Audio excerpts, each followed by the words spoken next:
Everyone, welcome to last minute engineering. তো আজকে আমরা দেখব যে এসএসই এক্সাম কি, মানে সুপার সাপ্লিমেন্টারি এক্সাম কি, এটা কবে হয়, এর ফর্ম কবে বেরোয়, আর এর রেজাল্ট কবে বেরোয়। তো ফার্স্ট অফ অল আমরা জানবো যে এসএসসি এক্সামটা কি বা সুপার সাপ্লিমেন্টারি এক্সামটা কি। তো বেসিক্যালি সেভেন্থ বা এইট সেম আর 3 ইয়ারের কোর্সে যেটা ফিফথ বা সিক্স সেম, এই দুটো সেমের তো তোমার সাপ্লি ক্লিয়ার করার জন্য অন্য সামনের কোনো ইয়ার থাকবে না। তো এর জন্য এই দুটো সেমিস্টার, স্পেসিফিক্যালি এই দুটো সেমিস্টারের জন্য সুপার সাপ্লিমেন্টারি এক্সাম অ্যারেঞ্জ করা হয়, যেখানে তুমি সেভেন্থ বা এইট সেম বা দুটোরই, তোমার ধরো সেভেন সেমের দুটো সাবজেক্ট আছে, এইট সেমের দুটো সাবজেক্ট সাপ্লি আছে, তো তোমরা সেগুলো ক্লিয়ার করতে পারবে, ঠিক আছে, এক্সাম দিয়ে। তো আমরা একটা ডেট দেখে নেবো যে কবে কবে মোটামুটি সুপার সাপ্লিমেন্টারি এক্সামের ডেট দেয়, ফর্ম বেরোয় বা ধরো রেজাল্ট বেরোয়, সেগুলো আমরা দেখবো।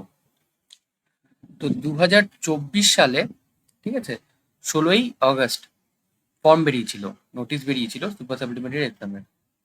দেন এর রেজাল্ট বেরিয়েছিল হচ্ছে 30/9/2024। দেন 2025 সালেও মোটামুটি অগাস্টেই বেরোয়, কিছুদিন আগে, 7/8/2025।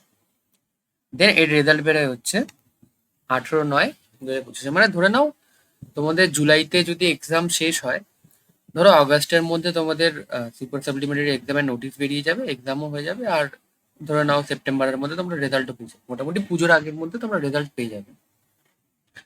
আরেকটা নোটিশ যেটা হলো যে আগে কি হতো, যে পিপিআর বা সাপ্লিমেন্টারি এক্সাম দুটোর মধ্যে তোমরা একটা করতে পারবে, ঠিক আছে। পিপিআর করলে সাপ্লিমেন্টারি এক্সাম হবে না, আর তোমরা যদি সাপ্লিমেন্টারি এক্সাম চুজ করো দেন পিপিআর তোমরা করতে পারবে। কিন্তু এখন সেটা না, এখন তোমরা দুটোই করতে পারবে। আর আর পিপিআর এর যেই রেজাল্ট বেরোবে, ঠিক আছে, সেটা সুপার সাপ্লিমেন্টারির আগে বেরোবে। আর ধরো পিপিআর এ তোমার কোনো সাবজেক্টে ব্যাক ক্লিয়ার হয়ে গেল, তো সেই সাবজেক্টটা সুপার সাপ্লিমেন্টারি থেকে ডিসকার্ড করে দেবে মার্কআউট।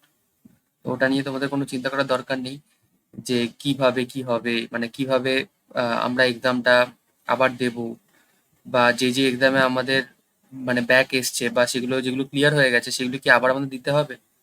তো অবশ্যই না, যেগুলো পিপিআর এ ক্লিয়ার হয়ে যাবে সেগুলো আর তোমাদের এক্সাম দিতে হবে না, যেগুলো হবে না সেগুলোই তোমাদের সাপ্লিমেন্টারি এক্সামে দিতে হবে।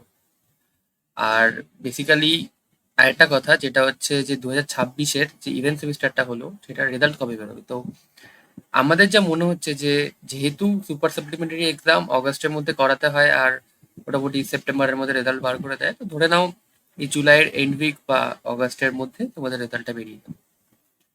তো আজকের জন্য এটুকুই, আবার দেখা হবে পরের ভিডিওতে। বাই।